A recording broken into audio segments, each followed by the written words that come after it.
ओम श्री वेद पुरुषाय नमः। नमस्कार। क्लास नंबर 282 श्रीमद् भगवद गीता जी शंकराचार्य जी के भाष्य के अनुसार आरंभ किया जाता है। ओम श्री सीतारामचंद्राभ्याम नमः। नमो गुरुभ्यः। अथ काल देवता श्री संवत् 2081 आश्विन शुक्ल पक्षः अष्टमी शुक्रवारः उत्तराषाढ़ा नक्षत्रम दक्षिणायनम शरदृतु। ओम तत्सत् श्री शंकराचार्याय गुरवे नमः। दूरेण ह्यवरं कर्म बुद्धियोगात् धनंजय बुद्धौ शरणमन्विच्छ कृपणाः फलहेतवः। अध्याय नंबर 2 और श्लोक नंबर 49 श्रीमद् भगवद गीता जी शंकराचार्य जी के भाष्य वाली पुस्तक गीता प्रेस गोरखपुर बुक नंबर 10। अच्छा, अब इस श्लोक का क्या उद्देश्य है? ये श्लोक तुलना कर रहे हैं कि एक कर्म है जो कर्म के लिए फल की इच्छा से वैदिक कर्म, वैदिक स्वधर्म, जो वैदिक वेद में कहे हुए कर्म हैं, नित्य कर्म और काम्य कर्म। सो जो नित्य कर्मों को अपने ब्राह्मण, क्षत्रिय, वैश्य, शूद्र आदि जो कर्म कहे गए हैं, धर्म कहे गए हैं, उन धर्मों को फल की इच्छा से करता है वो एक है, और दूसरा जो फल की इच्छा से नहीं बल्कि समत्व बुद्धि से करता है। तो तुलना किस किस में है? एक है समत्व बुद्धि, जो केवल ईश्वर आराधना, भगवान की, जगत के सत्य से प्यार करता हुआ कर्म करता है, और दूसरा जो फल से प्यार करता हुआ चाहता है कि मैं ये भोगूं, मैं वो भोगूं। तो इन दोनों में दोनों ही धर्म कर रहे हैं, याद रहे, इनमें कोई अधर्म नहीं है, बस संकल्प भिन्न है। एक वेदोक्त धर्मों को कर रहा है फल की इच्छा से, और दूसरा वेदोक्त धर्मों को कर रहा है ईश्वर प्रीति से। तो कहा है जो व्यक्ति फल की इच्छा से कर रहा है वो कृपण है, वो दीन है, अर्थात वो बड़ा ही छोटा है, और जो व्यक्ति समत्व बुद्धि से कर रहा है वो बड़ा है। ठीक है, तो इसका अभी भाष्य देखते हैं, लेकिन इससे पहले एक प्रश्न है जो हमें परेशान कर रहा है। वो क्या? पिछले श्लोक में ऐसा कहा गया कि योग की परिभाषा, कर्म योग की परिभाषा दी गई, क्या है वो? समत्वं योग उच्यते। ये हमें याद होना चाहिए। कर्म योग क्या है? समत्वम। ठीक है, किसका? सिद्ध्य सिद्ध्यो हो, सिद्धि और असिद्धि में समहा भूत्वा। जो सिद्धि और असिद्धि है उसमें सम होकर जो रहना है, उस समत्वम को योग कहते हैं। किसकी सिद्धि और असिद्धि? कर्म के फल की। कौन सा कर्म फल? जो ज्ञान उत्पत्ति। एक तो है, अब यहां ये प्रश्न अच्छी तरह समझना है कि ये क्या आप ऐसी बातें कर रहे हैं जो प्रैक्टिकल ही नहीं। कर्म जो है व्यक्ति क्यों करता है? कर्म व्यक्ति फल की इच्छा के लिए करता है। अब आपने कहा कि फल की इच्छा जो है वो छोड़ दी जाए, तो दूसरा आप कोई ऑब्जेक्टिव तो बताइए।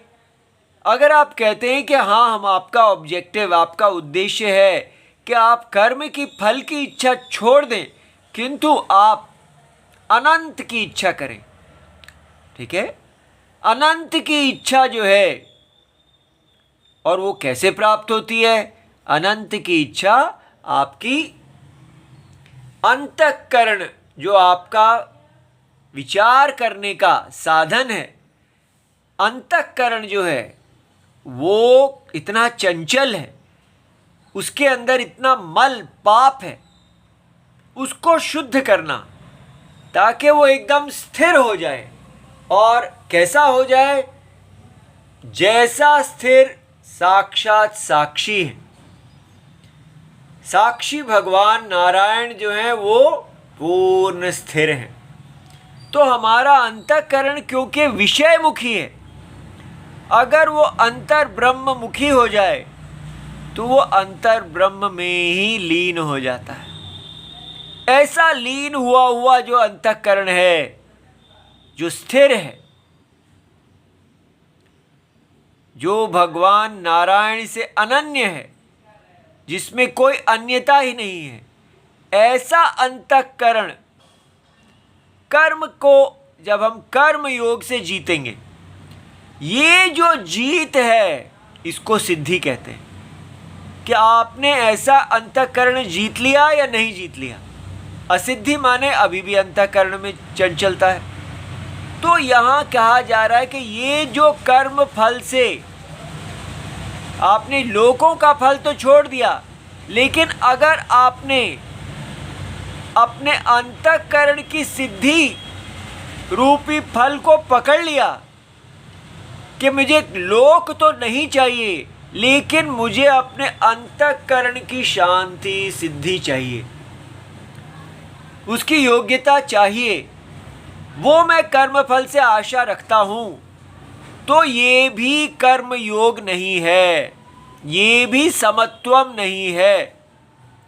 ये एक बहुत बड़ा पॉइंट है कि यार क्या आप हमको अब ना तो आप कहते हैं कर्म से लोक जय, शरीर जय, उसकी भी इच्छा मत करो, और अंतःकरण की शुद्धि जो ज्ञान का साधन है उसकी भी इच्छा ना करो। तो ये तो आपने पूरी तरह ही बांध दिया। हाँ, यही समझना है कैसे, क्योंकि ये जो सिद्धि असिद्धि है अंतःकरण की शुद्धि, अगर व्यक्ति ये करता है कि मैं अंतःकरण की शुद्धि के लिए कर्म कर रहा हूँ, तो वो हर समय अपने मन को देखता रहेगा, क्या मेरा मन शांत हो गया है या नहीं हुआ। जब उसका मन शांत हो जाएगा तो उसके मन में हर्ष पैदा हो जाएगा कि वास्तव में मैंने तो उस सिद्धि को प्राप्त कर लिया, मेरा मन देखो कितना शांत है। और जब हमारा मन अशांत हो जाता है तो हम शोक में चले जाएंगे, अरे मैं कितनी देर से लगा हुआ हूँ फिर भी मेरा मन कितना अशांत है। तो इसलिए जो चीज़ कर्म का फल है वो आपेक्षिक है, वो निमित्त के आने से आएगी और निमित्त के चले जाने से चली जाएगी। इसलिए अनित्य जो भी चीज़ निमित्त के आने से आती है और निमित्त के चले जाने से चली जाती है वो अनित्य है। और इसलिए अंतःकरण शुद्धि भी, आज आपका इस क्षण में अंतःकरण शुद्ध है फिर अशुद्ध हो गया तो उसका कोई लाभ नहीं। इसलिए हमको हर समय अपने मन को देख देख के ये नहीं देखना कि मेरा मन स्थिर हुआ या नहीं हुआ। तो फिर कैसे पता चलेगा? आपका कार्य है अंतर आत्मा साक्षी को देखना अपने ज्ञान चक्षु से। लेकिन ज्ञान तो अभी आया ही नहीं है, ज्ञान आया नहीं है, लेकिन ये एक नियम है जो सिद्ध के लक्षण होते हैं। सिद्धस्य लक्षणानि साधकस्य साधनानि भवन्ति। जो व्यक्ति ज्ञान प्राप्त कर चुके हैं वो सदा अंतरात्मा में बने रहते हैं। साक्षी आत्मा को स्थिर करना नहीं है, साक्षी आत्मा जगत के परम सत्य पहले ही स्थिर है, निर्विकार है। तो वो उनका स्वभाव से ही ज्ञान में स्थिति है, जो ज्ञानी है। लेकिन जो साधक हैं, जो कर्म योगी हैं, जिनका ज्ञान उत्पन्न नहीं हुआ है, वो क्या करेंगे? उनको बताया गया है कि देखिए इस प्रकार। इसीलिए कर्म योग से पहले अविकारी आत्मा का विषय आना चाहिए। उसको बताया गया है कि आपका उद्देश्य अविकारी आत्मा है और अल्प छोटे फल नहीं है। आप साक्षी आत्मा को और उसमें विवेक कीजिए। लेकिन क्योंकि उसका मन इतना बहिर्मुखी है और उसके अंदर कर्तृत्व है, वो कर्तृत्व उसको खींचता है, उसका क्षत्रियत्व, उसका ब्राह्मणत्व, उसकी जो प्रकृति है वो बार बार उसका रजस, उसका तमस, उसका सत्व, ये तीनों उसको कर्म में खींचते हैं। इसलिए वो उन वेगों के अधीन है। तो उसको कहा जा रहा है कि आप अपने जो आपके मन की प्रकृति है उसमें शास्त्र के अनुसार जो आपका स्वधर्म है उस स्वधर्म को करिए। लेकिन कैसे करिए? अंतरात्मा, सदा जगत की आत्मा में स्थित हुए, सदा नारायण में स्थित हुए, उनकी आराधना करते हुए। आपका कोई प्रयोजन नहीं है, जैसे नारायण का कोई प्रयोजन नहीं है। तो नारायण सिद्ध हैं, आप भी बिल्कुल नारायण हो जाइए। यहां पर कर्म को करने वाले नारायण होने चाहिए, आप नहीं। जिस प्रकार नारायण कर्म करते हैं बिना किसी प्रयोजन के, शांत आनंद रूप, उनको कुछ नहीं लेना और कुछ नहीं देना, वो सत्य है और वो माया का अस्तित्व है, वो माया की चेतना है। माया को धारण करते हुए भी वो माया को अस्पृष्ट है, क्योंकि माया अविद्या लक्षण नाम रूप है, अविद्या कल्पित नाम रूप। उन नाम रूपों को धारण करते हुए भी 100% असंग है वो। देखिए कि ये रिलीजन का गॉड अल्लाह और यहाँ के नारायण परम सत्य कितने अंतर है। इस अंतर को ना देखने के कारण ही हमारे हिंदू धर्म का कितना नाश हुआ है। इसको देखते ही हम पुनर्नारायण भगवान की आज्ञा को प्राप्त हो जाएंगे। इसलिए कर्मयोग बहुत सूक्ष्म है। जब आप अपने नारायणत्व में स्थित हैं, बार बार मन जो है विषय खींचते हैं, लेकिन आप नारायण में जाते हैं, उनकी शरण में जाते हैं, और मन जो है वो कभी स्थिर होगा, कभी अस्थिर होगा, कभी स्थिर होगा, अस्थिर होगा।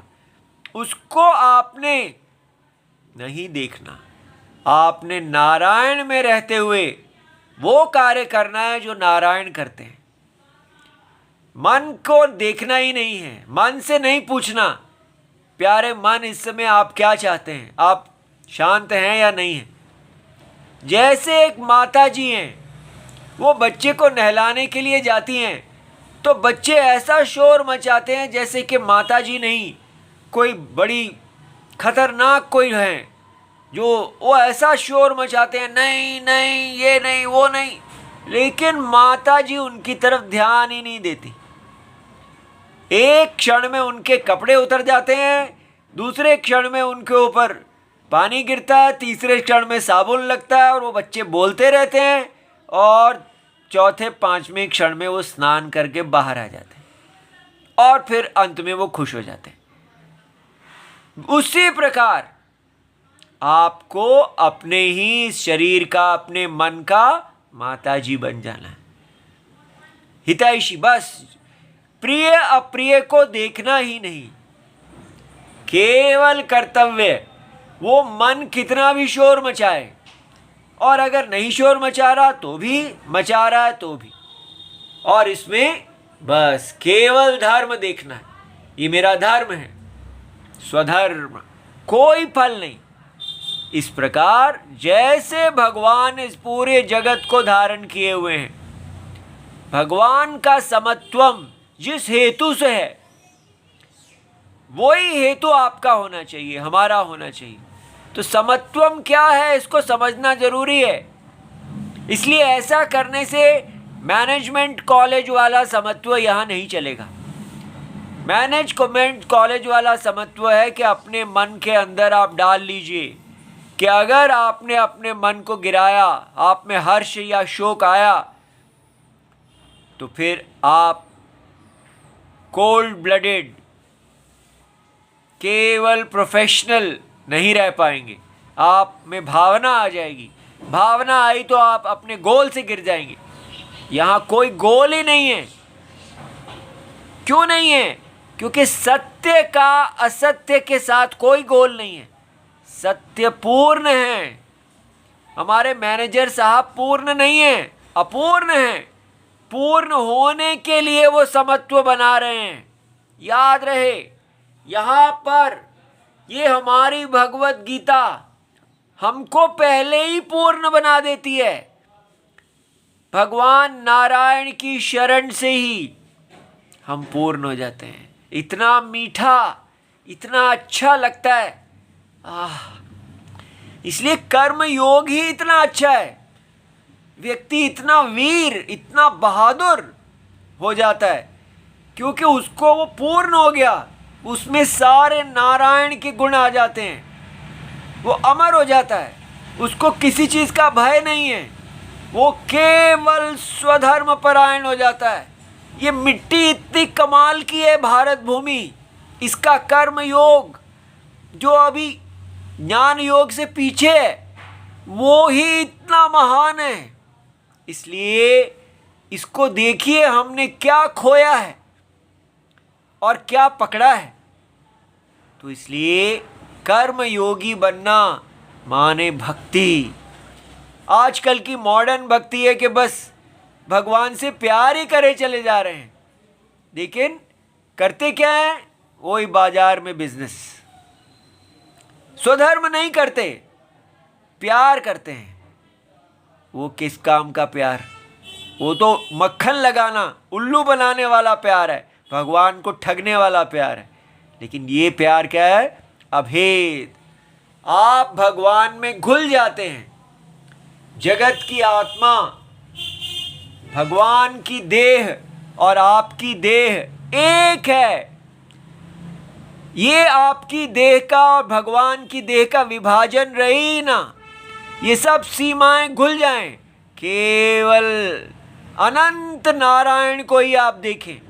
कोई अभेद नहीं। चिड़िया है, कबूतर है, कोई भी है, सारे जीव एक ही नारायण के ही दर्शन हो आपको, चाहे वो आप अपने आप को देखें या दूसरे को देखें। नारायण, ठीक है। वासुदेव सर्वमिदम, सब नारायण ही हैं। नारायण के शरीर के अंदर यज्ञ चल रहा है। ऐसे देखने वाला पूर्ण कर्म योगी पूर्ण है। उसको इस संसार में किसी चीज की अच्छा नहीं है। इसीलिए उसको कहते हैं आत्म राम। वो आनंद में रम रहा है। भगवान की उसको अपने प्रियतम की प्राप्ति हो गई है। इस साधन में ही प्राप्ति हो गई है। इसलिए ये प्राप्त का योग है, ये अप्राप्त का नहीं। प्राप्त, सदा प्राप्त की स्थिति में रहेंगे और इस प्रकार प्राप्त की तरह जीते हुए, जैसे अपने आप ही पेड़ से पका हुआ फल उतर जाता है, वैसे ही कर्म योगी स्वयं पक्के ज्ञान योगी हो जाते हैं। पता ही नहीं चलता कब हो गया। ठीक है, इस प्रकार इसको आपने अच्छी तरह समझना है। अब आपको बार बार समझाया गया है, लेकिन जैसे जैसे बुद्धि का मल दूर होता है वैसे वैसे ही ये शब्द काम करने लगेंगे। इसलिए ऐसा भी होगा कि आपको अभी ऐसा लगेगा उतना पूरा नहीं समझ में आया, कोई बात नहीं। भगवत गीता जी इसीलिए चलती जाती हैं। जब हम इस पे समय लगाते हैं, परिश्रम करते हैं, सिर में से धुआं निकलता है, वो यज्ञ का धुआं है। समझिए वो अंदर यज्ञ चल रहा है। वो हमारे पाप को धोएगा और हमारी बुद्धि शुद्ध होगी और हर रोज हमें लगेगा अरे अब लगता है समझ में आ गया, वाह। और इस गहरे सागर के अंदर, भगवान के अंदर हम प्रवेश करते जाएंगे। ठीक है, अच्छा जी। अब हम इसके भाष्य को देखते हैं। कि ये शंकराचार्य जी क्या कह रहे हैं। तो दूरेण, तो दूरेण ही यवरम कर्व है, तो दूरेण का मतलब क्या है? अति विप्रकर्षेण। तो दूर का मतलब अति, बहुत दूर, दो चीजों की तुलना की जा रही है। तो कौन सी चीज? दोनों आपस में बहुत दूर हैं। जैसे कहते हैं कहाँ राजा भोज और कहाँ गंगू तेली, ठीक है। तो हमारे कौन सी चीज है यहां पर? तो इसलिए दूरेण अति विप्रकर्षेण ही अवरम। अवरम क्या है? जो वरने योग्य नहीं, निकृष्टम, बहुत छोटा। अब दो धर्म हैं, याद रहे, यहां अधर्म और धर्म की तुलना नहीं हो रही। दो व्यक्ति वैदिक धर्म कर रहे हैं, कितने महान हैं वो दोनों, लेकिन उन दोनों की महानता ध्यान से देखिए। जान श्रुति, जान श्रुति जो है वो हमने पीछे देखा है छांदोग्य उपनिषद के, वो इतने बड़े थे कि उनकी कीर्ति द्युलोक तक अर्थात स्वर्ग लोक तक छाई हुई थी, क्योंकि वो इतना अन्नदान करने वाले थे, लोगों को वो धर्मशालाएं बनवाते थे, बड़े प्रेम से उनके घर में भोजन सदा पकता था। तो इतनी कीर्ति थी उनकी, लेकिन लेकिन वो फल के कांक्षी थे, वो उच्च लोकों को प्राप्त करना चाहते थे। तो इसलिए ऐसे दो लोगों में तुलना हो रही है यहां पर। एक जो वेद के सबसे हीरो हैं, वैदिक कर्म करने वाले स्वर्ग परायण, और दूसरे जो अक्षर परमात्मा को परायण है। तो जब दो हीरोज की तुलना करते हैं तो पहला वाला हीरो जीरो हो जाता है। और अभी हम कहाँ हैं? हम वो हैं जो दोनों पूरा वैदिक कर्म ही छोड़ के बैठे हैं। ये बनाया हुआ है कि बस नौकरियां करेंगे, पैसे कमाएंगे, अंग्रेजों ने जहां हमें डाल दिया, और वेद की निंदा करेंगे, वर्णाश्रम धर्म की निंदा करेंगे तो हम बड़े हीरो हो जाएंगे, बड़े धार्मिक हो जाएंगे। तो वो तो बिल्कुल ही जीरो है, नेगेटिव है। इसलिए इसको क्यों हम सुने? ताकि धीरे धीरे हम वैदिक धर्म में लौटें। सो दूरेण ही अवरम कर्म, जो वैदिक कर्म है वो निकृष्ट है। भाई वेद के द्वारा कहे हुए कर्म को आप निकृष्ट क्यों कर रहे हैं? ऐसे हमारे वेद की निंदा क्यों करते हैं? क्योंकि फल आर्थिना, जो व्यक्ति, भगवान वेद ही स्वयं कहते हैं कि जो मेरे द्वारा बताए गए कर्मों को, स्वधर्म को फल की इच्छा के द्वारा क्रियमाणम करता है, उसका जो कर्म है, उसका कर्म बुद्धि योगात। दूसरा व्यक्ति कैसा है? जो बुद्धि योग अर्थात कर्म योग में जो कौन सी बुद्धि बताई है? समत्व बुद्धि युक्तात्। उसकी बुद्धि में समत्वम है। क्या समत्वम? सत्य, नारायण में स्थित होके जैसे नारायण इस पूरी सृष्टि को धारण करते हैं। जब यहाँ पर लोग पाप करते हैं तो भी नारायण में कोई दुख नहीं आता, लोग पुण्य करते हैं उनमें कोई हर्ष नहीं आता। वो जगत के सत्य अस्तित्व है, सदा शांत, उनकी शांति निरपेक्ष है। वो किसी भी माया के सत्व रजस तमो गुणों के ऊपर आश्रित नहीं है। समत्वम, याद रहे, इसको आप हठ से बनाया हुआ समत्वम मत बनाना। सो समत्व बुद्धि युक्तात्, तो दो की तुलना समझ में आ गई। एक है जो वेदोक्त स्वधर्म को फल की इच्छा से कर रहे हैं, और दूसरे जो हैं वो समत्व बुद्धि से युक्त हैं। कर्मणः, क्यों ऐसा है कि आप वैदिक कर्म जो एक व्यक्ति है जो फल की इच्छा से कर रहे हैं, उनको आप हीन क्यों कह रहे हैं? क्योंकि उनका जो कर्म है जन्म मरण आदि हेतुत्वात् धनंजय, हे धनंजय, धन को जीतने वाले अर्जुन, क्योंकि जो व्यक्ति फल की इच्छा से नारायण की तरह कर्म नहीं करता, अज्ञानी की तरह कर्म करता है, वो जन्म और मरण और इसके बीच में जो दुखम है वो सब आदि हेतुत्वात्, वो इसका हेतु बन जाता है। वो बार बार अपने आप को जन्म और मृत्यु में डालता है। आजकल हमारी थिंकिंग में से ये खत्म हो गया है कि जन्म मरण जन्म मरण। हम सोचते ही नहीं, हम बस साइंटिस्ट बनते जा रहे हैं, अंग्रेज बनते जा रहे हैं। क्या हो गया? किस लिए हमने स्वतंत्रता ली थी? अपनी इस पुण्य भूमि की विशिष्ट इस बुद्धि को समझने के लिए। ये कोई छोटे लोगों की बातें नहीं है, ये बहुत बड़े लोगों की बातें हैं। हमें लगता है अनपढ़ लोग ऐसी बातें करते हैं, हम तो पढ़े लिखे हैं। पढ़े लिखे बनने के लिए हमें संसार चक्र आदि की बातें नहीं करना, हमें तो कहना है life is very good, I am celebrating life, जीवन बहुत अच्छा है। क्या अच्छा है? हमेशा हम बाहर देखते रहते हैं, अंतर शांति को छोड़ के जो बाहर की विषय शांति पे पड़ा रहता है, सदा पॉलिटिक्स में रहता है और अंत में बार बार अपने आप को शरीर दिलाता है। वो क्या है? अब भगवान कहते हैं यतः एवं योग विषयायाम बुद्धौ, और जो व्यक्ति इस योग विषय बुद्धि में तत्परिपाकजाम वा सांख्य बुद्धौ शरणम आश्रयणम।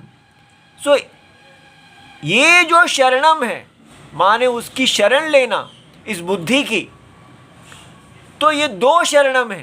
पहला वाला है भगवान कहते हैं कि योग कर्म योग में आपने शरण लिया तो भगवान की आराधना। सो भगवान ही हो जाना को भगवान आराधना में, भगवान हो जाना कोई अहंकार नहीं है, निरहंकार, केवल शांत आत्मा, भगवान से अनन्य। ठीक है, दो द्वैतम रहा ही नहीं, अनन्य न अन्य, इसको कहते हैं शरणागति। आपने भगवान की शरण ले ली और फिर उस शरण से आपका अंतःकरण बिल्कुल भगवान का ही अंतःकरण हो गया, अनन्य। भगवान का अंतःकरण में आपको ज्ञान की प्राप्ति हुई। तो सांख्य बुद्धौ तत्परिपाकजा, जब योग कर्म योग का परिपाक हो गया, पक गया, तो उसमें से सांख्य बुद्धि ज्ञान का उदय हुआ, ज्ञान का फल आया। इसका शरणम, चाहे तो पहले इसका शरण फिर इसका शरणम, तो अभय प्राप्ति कारणम। और ये परम ज्ञान जो है, ये दोनों कर्मयोग और ज्ञान योग अभय प्राप्ति के कारण है। अन्विच्छ, इनकी आप इच्छा करें। अन्विच्छ माने प्रार्थयस्व। अब तो अभी पहले का आप इच्छा ना करो, अब कहते हैं इच्छा करो। तो दोनों को समझना है। एक इच्छा है जो आप कर्म के फल की कर रहे हैं, और दूसरी इच्छा है जो आप भगवान में स्थित हो रहे हैं। आत्मज्ञान, फल की इच्छा अलग चीज़ है और तत्व का निर्णय अलग चीज़ है। आपको समझ में आता है ना? कर्म का फल अनित्यम है और ये निश्चय नित्य है, तो इसकी इच्छा की जाए। ये कर्म फल नहीं है, ये आत्म में स्थिति है। परमार्थ ज्ञान शरणम भव इत्यर्थः। इसलिए आपको भगवान के परमार्थ ज्ञान में शरण लेनी चाहिए। अतः अवरम कर्म, ये छोटा कर्म, कुर्वाणाः कृपणाः दीनाः, ये लोग तो कृपण हैं, दीन है। दीन कौन होता है? जैसे किसी कुत्ते के आगे आप कुछ हड्डी रख देते हैं तो उसकी जिह्वा एकदम लटकती है, उसकी वो परिस्थिति जो होती है उसको दीन कहते हैं, कि वो मर रहा है। फल हेतवः फल तृष्णा प्रयुक्ताः सन्तः। ये कितने अपमान की स्थिति है। तब भगवान शुक्ल यजुर्वेद के बृहदारण्य को उपनिषद में से ये श्रुति देते हैं, दिखा दिए कि ये शब्द यजुर्वेद में से है। बार बार शंकराचार्य जी हमें दिखा रहे हैं कि जो भगवान भगवत गीता में कह रहे हैं वो वास्तव में भगवान वेद में से आ रहा है। यो वा एतद अक्षरम गार्गी अविदित्वा अस्मान् लोकाल प्रेति स कृपणः। इसको हम कल देखेंगे। ओम नमो भगवते वासुदेवाय। प्रणाम।